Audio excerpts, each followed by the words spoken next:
The two universal truths are death and taxes. So if we're lucky, our ancestors died and left a record about their death. But how do we evaluate what information should be believed and what information is suspect? We're going to talk about that next.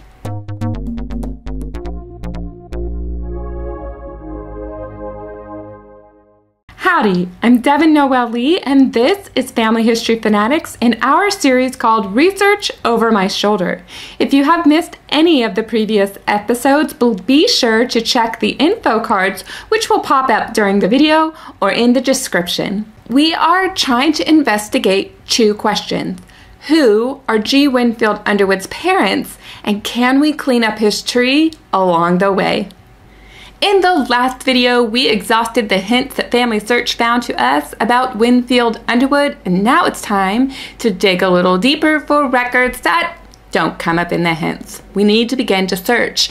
So let's talk about how to get to this search the easy way, and then we're going to talk about death records, because guess what?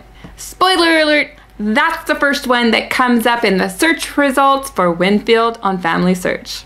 On the person page, if we go below the hints, when I see the word Family Search, if I will click on that, Family Search works a little magic for me. It takes information about the person I'm researching, puts it into their search forms, and then populates the search results for me. Isn't that great?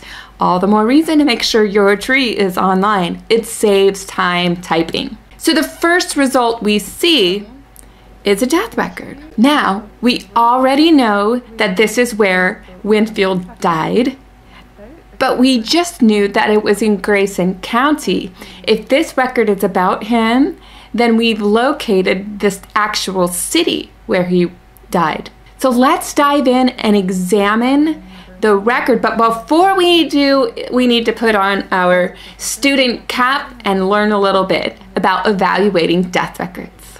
Now that we have record results on Family Search, let's start evaluating the death record. But remember, we want to follow the evaluation principles that we talked about in a previous video. If you missed that video, be sure to check the descriptions and the info card. The most reliable information on a death record is generally the death date and place. For the most part, your death registers and death records are going to get that right.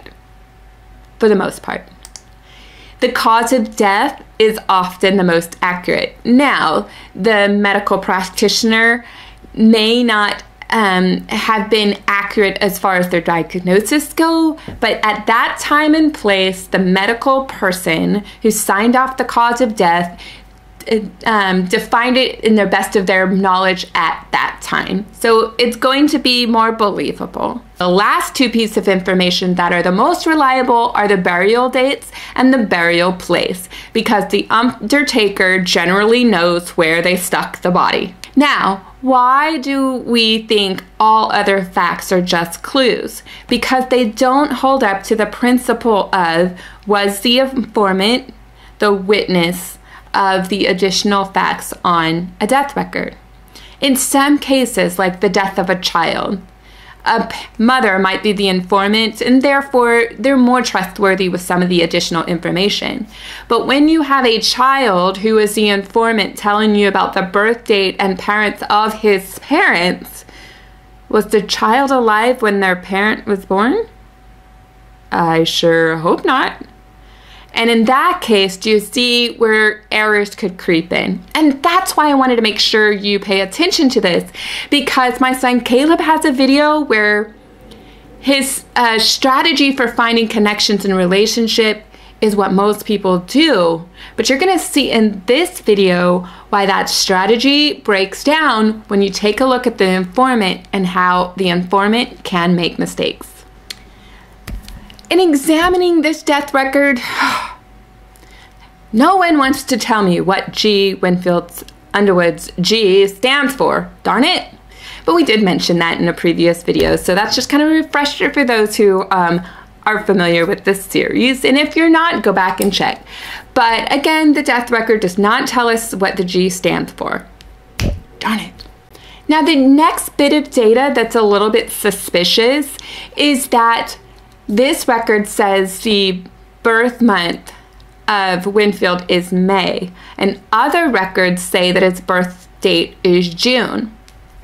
We have conflicting evidence, and at some point we need to have a video about how to handle conflicting evidence, but remember who the informant is. The birth mother, the birth father, the doctor of the birth is not signing off on the death record. The informant is, and you'll see in a moment that the informant was not alive at that time, so they can make errors. The next piece of information that jumps out to us is the name of the parents, and on this record it says Hiram and Eliza Jane Gaddy. So should we close the book and say that's who the parents are? Well, as you've seen in the series, no, because we have conflicting pieces of evidence. We're going to need more clues in order to solve this case.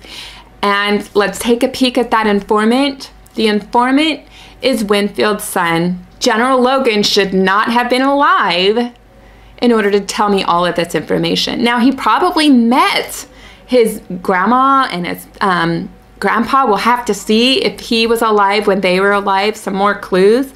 And you know what? He's grieving. It's entirely possible he made a mistake. We won't know until we do more digging.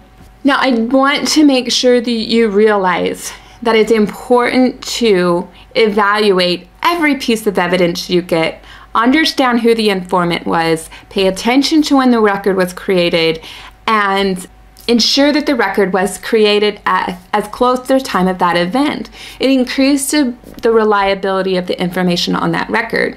Because what happens is that if one piece of information gets wrong on a record because the informant made a mistake, then it perpetuates. What are obituaries based off?